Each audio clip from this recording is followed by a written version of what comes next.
and may their memories be a blessing. Today, I know many Jews will be reciting and reflecting on the Jewish prayer for mourning, the Kaddish. The words of the prayer are not about death. It is a prayer about our enduring belief in God, even in our darkest moments. So as we reflect on the horrors of October 7, let us please be reminded that we cannot lose faith.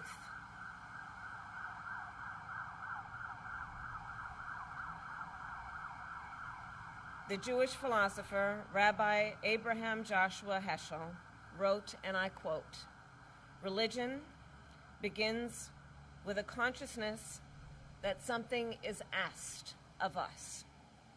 So in this moment, on the one-year commemoration of October 7, what is asked of us? What is asked of us?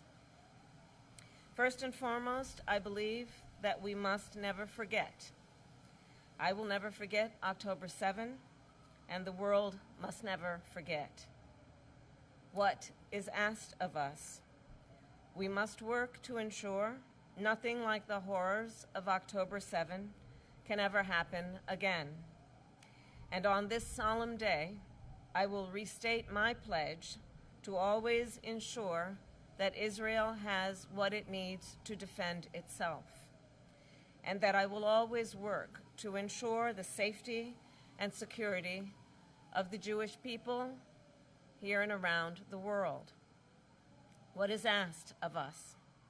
We must reunite the hostages held in Gaza with their families, and I will never stop fighting for the release of all the hostages, including the American citizens, living and deceased: Omer, Idan, Sagi, Keith, Judy, God, and Ite. What is asked of us? We must uphold the commitment to repair the world, an idea that has been passed on throughout generations of the Jewish people and across many faiths. And to that end, we must work to relieve the immense suffering of innocent Palestinians in Gaza who have experienced so much pain and loss over the year. What is asked of us? We must continue to see light amidst the darkness. As the late Rabbi Jonathan Sacks said, "A people that can walk through the valley of the shadow of death and still rejoice is a people that cannot be defeated by any force or fear." That is why today we plant a pomegranate tree, which in Judaism is a symbol of hope and righteousness. So for years to come, this pomegranate tree will stand here, spreading its roots and growing stronger, to remind future vice presidents of the United States, their families, and all who pass through these grounds, not only of the horror of October 7th, but the strength and the endurance of the Jewish people.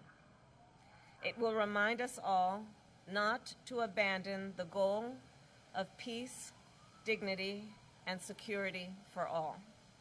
And it will remind us all to always have faith. Thank you, and I will now turn it over to the second gentleman, my husband, Doug.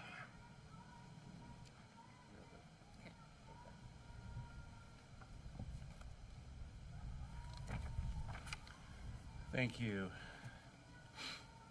As we gather here today on what was the deadliest day for Jewish people since the Holocaust, I am still filled with pain and despair. This is an incredibly challenging day for Jews around the world, myself included. October 7th hit us hard as a community. We are still hurting, and today feels just as raw as it did 1 year ago. What happened on October 7th is seared into our souls. I can't stop thinking about the hostages and their families and all of those we've lost over the past year.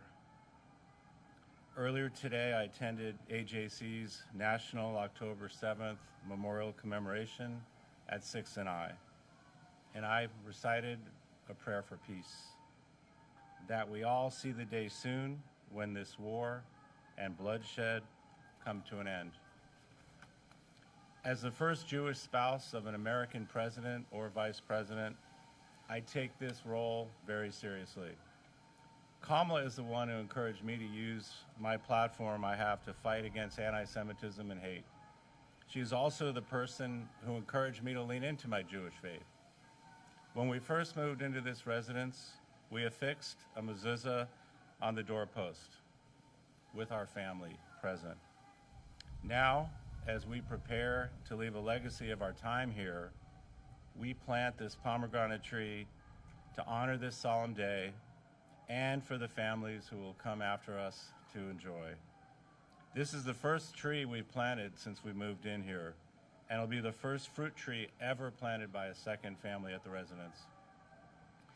Kalma and I are proud to continue a tradition with this symbolic meaning for every family that's lived here and who will live here.